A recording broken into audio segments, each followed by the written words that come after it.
Hello, I'm Anthony Lucia alongside of 23-time world champion Trevor Brazile and the king of hat shapers, Justin Thomason. We're here at Resistol Hats. You know, Resistol since 1927 has been making some of the very best hats, and that's what we're here to talk about, felt hats.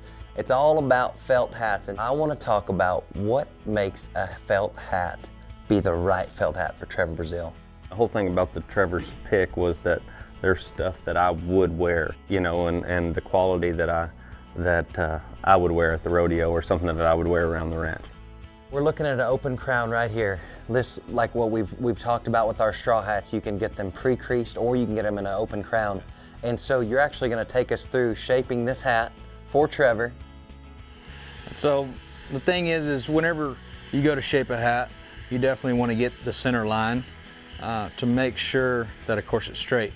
The best thing to do, of course, is to make your center shape, but also what you do is line it up with the center die. Okay. The center die, and then of course the back of the sweatband. So once you get your center line and it's straight, then you can kind of work on the sides of the crown. So you don't want to put a lot of steam on it, just because you have a chance of actually that steam hitting the brim just a tad bit more. Okay. And so you want to get it just a little soft where it's a little pliable. And then as you're shaping it, kind of roll your fingers down and push on it to where you can get a good side going. Whenever you're shaping the center of it, you kind of want to roll your finger around to make kind of a nice smooth transition to where you don't put it, you just stick one finger down there and just push it down to where it kind of crinkles it or creases it or whatever.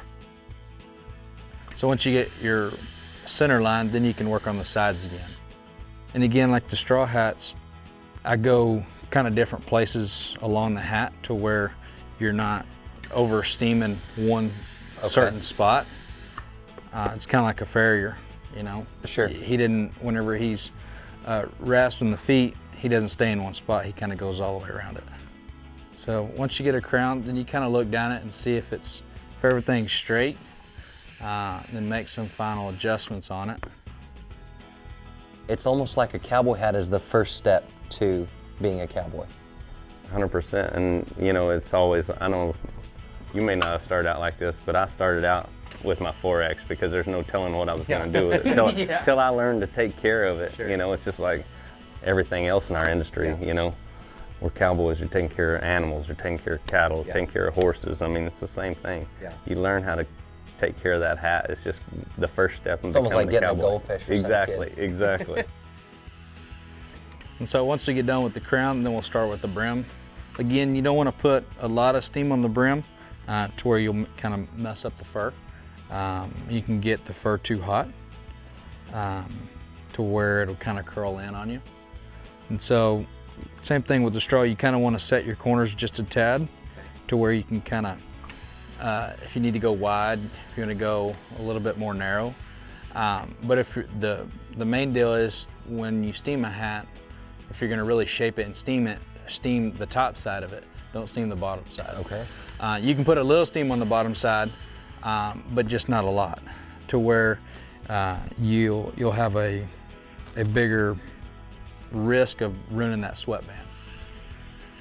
And so see, like right here, I'll just put just a little bit of steam right there to where it kind of steams both spots, but just never a lot of steam on the bottom of the brim. So you would suggest if somebody gets an open crown to take it to somebody who knows what they're doing. Who knows, is a professional. And has the equipment. Yeah. And the pre-crease, you have that capabilities where it's just minor adjustments. Right.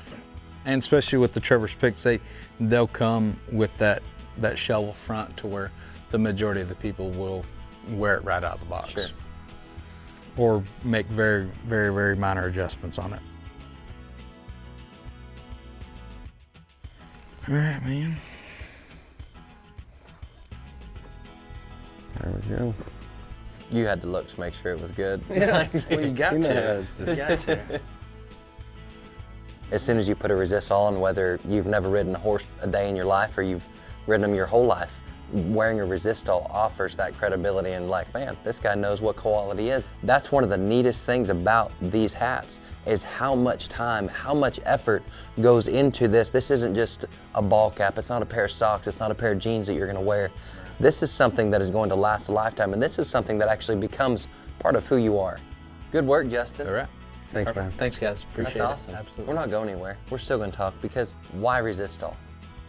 I mean, Resistol is just the brand that cowboys wear. And that's the thing is cowboys want nice things and they want well-made things.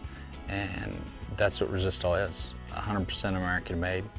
And Trevor, you've been in this business for a long time. You've won 23 gold buckles, won over $6 million. I mean, there's countless numbers of hats and you could wear any one, but yet you chose Resistol. Well, there's trends that come and go. There's companies that come and go. They get hot. They're the next new thing. But the cowboys that I admired, that I really looked for, that knew good horses, that knew good equipment, they always wore Resistol. And there's a reason why those cowboys have done it since 1927. It's the same reason that I'm doing it today. It's because it's the best product.